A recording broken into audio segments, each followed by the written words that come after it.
तो सबसे पहले मेरे तरफ से आप सबको हैप्पी न्यू ईयर, और अभी तक इतना प्यार और सपोर्ट देने के लिए आप सबका थैंक यू। तो पिछले एपिसोड में हाउचन और उसका साथियों ने सोल पैलेस को बचा लिया था, लेकिन वहीं अब अलायंस लीडर को पता चल गया था कि सीमा सियन बिना बताए वहां से चला गया है, और इसीलिए उन्होंने फिर से उसे खोजने के लिए बोला था। लेकिन वहीं हम देखते हैं कि डिसिप्लिन हीलर ग्रुप में अब कोई भी लीडर नहीं था, जिसका वजह से हम देखते हैं कि इस ग्रुप के सभी मेंबर भी पूरी तरह से अव्यवस्थित हो गए थे, और यहाँ तक कि प्रैक्टिस करने के चक्कर में एक एक करके भी इंजर्ड हो जाते हैं। जिसके बाद हम देखते हैं कि डेप्यूटी लीडर भी इसके बारे में जानकर परेशान हो गई थी, और फिर कहने लगती है कि सीमा सियान को केवल 3 दिन में खोज कर यहाँ पर लाना होगा, नहीं तो फिर इसका अंजाम बिल्कुल भी सही नहीं होगा। मगर तभी अचानक से हम देखते हैं कि सीमा सियान यहाँ पर आ गया था, जो कि थोड़ा सा घबराया होता है और कहता है कि जब तक मुझे कोई नोटिस नहीं कर रहा मैं चुपके से इसमें एंटर कर जाता हूँ। मगर हम देखते हैं कि डेप्यूटी लीडर ने इसे देख लिया था, इसीलिए वो इसके पीछे आकर खड़ी हो जाती है, जिसके वजह से सीमा सियान काफी डर गया था। लेकिन वहीं हम देखते हैं कि डेप्यूटी लीडर इसके ऊपर गुस्सा होने लगती है और फिर उससे पूछती है कि तुम इतने समय से कहाँ थे। जिसके बाद हम देखते हैं कि सीमा सियान पहले तो काफी घबरा जाता है और फिर कहता है कि मैं किसी मिशन को अटेंड करने के लिए गया हुआ था। लेकिन वहीं हम देखते हैं कि डेप्यूटी लीडर इसे इतना आसानी से जाने देने वाली नहीं होती, और फिर कहती है कि आखिरकार एक ऐसा मिशन है जिसके बारे में अलायंस लीडर या फिर मैं भी नहीं जानते। जिसके बाद हम देखते हैं कि सीमा सियान फिर से बहाना बनाने की कोशिश करता है, लेकिन जब उसे समझ में नहीं आता तो वो अपने पास के किसी नोट को देखने लगता है और फिर कहता है कि मैं तो वांसु पास के मिशन को सपोर्ट कर रहा था। मगर तभी हम देखते हैं कि डेप्यूटी लीडर ने भी इसे देख लिया था, इसीलिए वो इस बात से इसके ऊपर और ज्यादा गुस्सा हो जाती है, और फिर हम देखते हैं कि वो इसे लेने के लिए कोशिश करती है। जिसके बाद डेप्यूटी लीडर कहने लगती है कि आखिरकार तुम क्या छुपा रहे हो,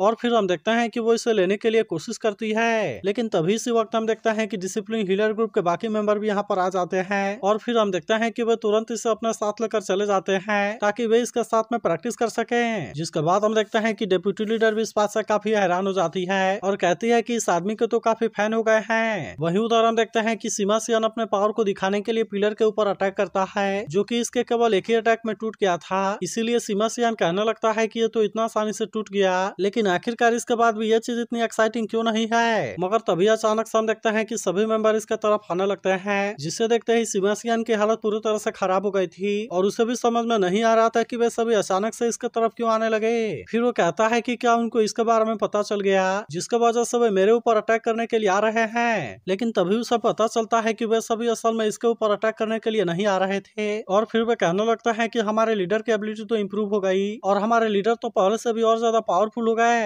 अब इसीलिए हम देखते हैं कि वे सभी इस बात से काफी एक्साइटेड हो जाते हैं और कहने लगते हैं कि हमें आपसे सीखने की बहुत ज्यादा जरूरत है। इसके बाद हम देखते हैं कि वे सभी इसके सामने घुटने भी टेक देते हैं और कहते हैं कि मास्टर आप हमें बॉक्सिंग करना सिखाइए। जिसके बाद हम देखते हैं कि सीमा सियान पहले तो इस बात से काफी हैरान होता है, लेकिन फिर हम देखते हैं कि वो भी इसके लिए रेडी हो गया था और फिर कहता है कि तुमने तो अभी मेरी असली पावर देखी ही नहीं। और अब इतनी बात कहने के बाद हम देखते हैं कि वो अपने पावर को एक्टिवेट कर लेता है, जिससे देख पता चलता है कि असल में सीमा सियान नहीं बल्कि गार्डियन है। इसके बाद हम देखते हैं कि सीमा सियान अपने पावर को एक्टिवेट कर लेता है और इसका यूज करके वो अटैक करने के लिए रेडी हो गया था, जिससे देखते ही सभी इस बात से काफी हैरान होते हैं। लेकिन तभी हम देखते हैं कि सीमा सियान ने अपने पावर का यूज करके अटैक कर दिया था, जो कि सच में बहुत ज्यादा पावरफुल होती है। लेकिन वही हम देखते हैं कि सभी मेंबर इसके लिए काफी एक्साइटेड हो जाते हैं, इसीलिए वे अब अपने आप को नहीं रोक पाते और फिर हम देखते हैं कि वो इसके बारे में सीखने के लिए रेडी हो गए थे। जिसके बाद हम देखते हैं कि वही सीमा सियान को भी इसके बारे में कोई चिंता नहीं होती और इसीलिए वो भी इनको सिखाने के लिए रेडी हो गया था। मगर तभी हम देखते हैं कि डिप्टी लीडर इसके पास वाले नोट को देख लेती है और अब इसीलिए हम देखते हैं कि वो इसके ऊपर काफी गुस्सा हो गई थी। तभी हम देखते हैं कि वही असली वाला सीमा सियान काफी परेशान हो गया था और फिर वो कहने लगता है कि मैं इसके बारे में क्या करूं, क्योंकि मुझे ऐसा लग रहा है कि कोई गड़बड़ हो गई। फिर वो कहने लगता है कि अगर ये सच हुआ तो फिर क्या होगा। तब इस पर चेन उससे कहती है कि तुम इसके बारे में चिंता ना करो, क्योंकि हमने तुम्हें रिप्लेस करने के लिए खुद गार्डियन को भेजा है, जो कि मुझे लगता है कि बेस्ट तरीका है। मगर वही हम देखते हैं कि सीमा सियान को अभी भी इसके बारे में काफी चिंता होती है, जिसके बाद चेन उससे कहती है कि तुम्हें इसके बारे में इतना चिंता करने की कोई जरूरत नहीं है, क्योंकि आखिरकार बिस्ट गॉड तो मुझसे बिलोंग करती है और इसीलिए वो मेरी बात जरूर मानेंगी। फिर वो कहने लगती है कि मेरे ग्रैंडपा का ट्रांसफॉर्मेशन सीक्रेट आर्ट बहुत ही पावरफुल है, जिसके वजह से इसमें कोई भी प्रॉब्लम नहीं होगी। तब इसकी ऐसी बात सुनकर सीमा सियान को राहत की सांस मिलती है। लेकिन तभी हम देखते हैं कि चेन के ग्रैंडपा और ग्रैंडमा भी यहाँ पर आ गए थे और ग्रैंडमा उससे कहती है कि तुम्हें अपने ग्रैंडपा के बारे में इतनी बखान करने की कोई जरूरत नहीं है, क्योंकि उन्होंने इसके बारे में पता लगा लिया।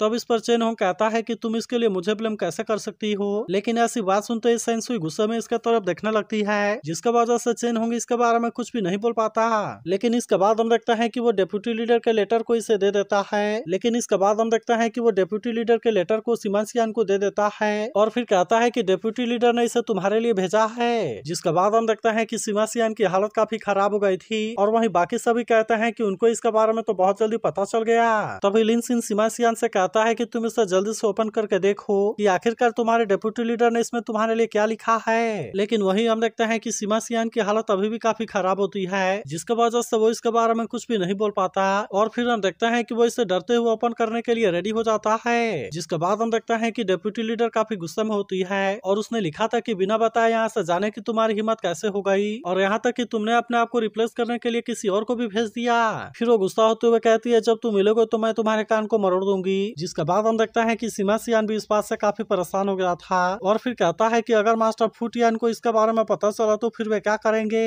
लेकिन तभी डेप्यूटी लीडर से बताती है कि वहाँ की सिचुएशन पूरी तरह से सही है, क्योंकि उस वाले सिमासियान ने भी अपने लीडर वाले रोल को बहुत सही तरीके से लिया है, क्योंकि वो सभी मेंबर को बहुत ही अच्छे से सिखा रहा है। इसीलिए मुझे लगता है कि हमें इसके बारे में कोई परेशानी नहीं है, जिसके वजह से हम इस मैटर को ऐसे ही जाने देंगे और इसीलिए तुम अपने लीडर के साथ में रह सकते हो। तब इसके बारे में सुनकर सिमासियान इस बात से और ज्यादा हैरान हो जाता है और फिर कहता है कि क्या गार्डियन ने मुझसे भी और अच्छे से सिखा दिया। जिसके बाद हम देखते हैं कि सभी इसकी ऐसी बात सुनकर हंसने लगते हैं। लेकिन वही हम देखते हैं कि मास्टर चेन हुंग को अब इसके बारे में कोई चिंता नहीं होती और वो कहता है कि अब तो सोल पैलेस का मैटर भी सॉल्व हो गया। इसके अलावा तुमने तो 6 सोल के मिशन को भी कंप्लीट कर लिया, जिसके वजह से मैं जानना चाहता हूँ कि डिमन हंटिंग ग्रुप के लिए तुम्हारा अगला प्लान क्या है। जिसके बाद हम देखते हैं कि इसके बारे में सुनते ही सिमासियान सबसे ज्यादा एक्साइटेड हो जाता है और कहता है कि हम डिमन गॉड के पिलर को डिस्ट्रॉय करेंगे। तब इस पर हाओचन कहता है कि डिमोनिक पिलर सच में हमारे टीम का गोल है, लेकिन अगर तुम चाहते हो कि अलायंस हमें इसके लिए जाने दे तो फिर इसके लिए हमें डिमन क्लैन के डीप हिस्से में मिशन के लिए जाना होगा, जिसके वजह से हम केवल एक स्टेप दूर हैं और फिर हम टाइटल लेवल वाले डिमन हंटिंग ग्रुप बन जाएंगे। तभी लिन सिन भी कहता है कि अगर पूरे लीग में भी इसके बारे में बात किया जाए तो फिर यहाँ पर केवल ऐसे 2 ही टीम है जो कि fall of the demon god और 29 डेज है। फिर वो कहने लगता है कि वो सभी लेवल 9 वाले एक्सपर्ट हैं जिनके लिए डिमन क्लैन में जाना और बाहर आना बहुत ही आसान है। अब इसीलिए वो कहने लगता है कि अगर डिमन एम्प्रेस से हमारा सामना हुआ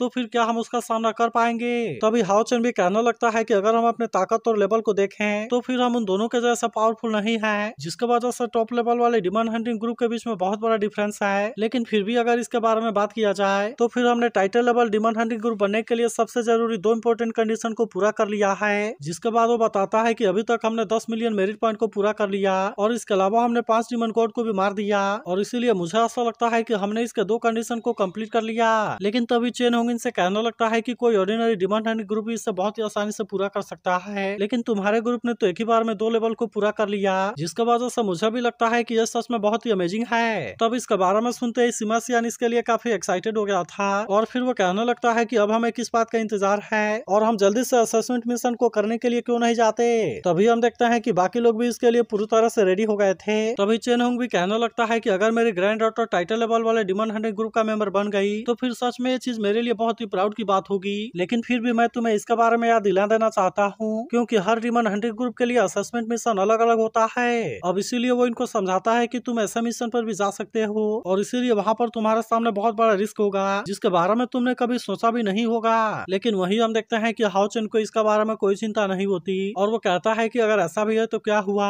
हम इसके लिए भी पूरी तरह से रेडी हैं। जिसके बाद चेनहुंग कहता है कि फिर मैं तुम्हारे लिए सेफ जर्नी विश करता हूँ। इसके बाद अगले सीन में हम देखते हैं कि वे असेसमेंट मिशन के लिए आ गए थे, लेकिन वहाँ पर इनको इसके लिए मना कर दिया जाता है। जिसके बाद हम देखते हैं कि चेन इस बात से काफी गुस्सा हो जाती है और फिर कहती है कि हमें इसके लिए अलाउ क्यों नहीं है। तब इसके बारे में सुनकर सभी बात करने लगते हैं कि ये टाइटल लेवल वाले डिमन हंटिंग ग्रुप बनना चाहते हैं, लेकिन ऐसा लगता है कि इसके लिए वे सभी काफी यंग हैं। लेकिन क्या इसके बाद भी वे टाइटल लेवल वाले डिमन हंटिंग ग्रुप के लिए टेस्ट देना चाहते हैं। मगर तभी हम देखते हैं कि हाओचन इनको शांत करा देता है और फिर वो बात करने के लिए खुद सामने आता है, जहाँ वो कहता है कि हमने तो असेसमेंट के लिए सभी क्राइटेरिया को पार कर लिया। जिसके बाद वो आदमी से कहता है कि तुम अपने इन्फॉर्मेशन रेट को फिर से चेक करो, क्योंकि तुम्हें से केवल 2 लोग लेवल 8 में और बाकी 5 लोग लेवल 7 में है, जिसका वजह से तुम्हें से कोई भी लेवल 9 में नहीं है और इसीलिए हम तुम्हें असेसमेंट मिशन को स्टार्ट नहीं करने दे सकते। मगर अभी भी हम देखते हैं कि लिन सिन इसके लिए मानने वाला नहीं होता और फिर कहता है कि अगर टाइटल लेवल वाले डिमन हंटिंग ग्रुप के रिक्वायरमेंट के बारे में बात किया जाए तो फिर इसमें लेवल वाली तो कोई भी बात नहीं है। तब इस पर वो आदमी से कहता है कि डिमन हंटिंग ग्रुप हमारे अलायंस का बैकबोन है और इसके अलावा तुम तो हमारे लिए सबसे स्पेशल हो, जिसका वजह से हम तुम्हें किसी भी रिस्क में नहीं डालना चाहते। मगर तभी इसी वक्त हम देखते हैं कि मास्टर यांग भी यहाँ पर आ जाते हैं और कहते हैं कि तुम्हें इसके बारे में आर्ग्यू करने की कोई जरूरत नहीं है। तब इनको यहाँ पर देखते देखते हैं सभी इनके सामने ग्रीट करने लगते हैं, जबकि वहीं हम देखते हैं कि हाओचन भी काफी हैरान हो गया था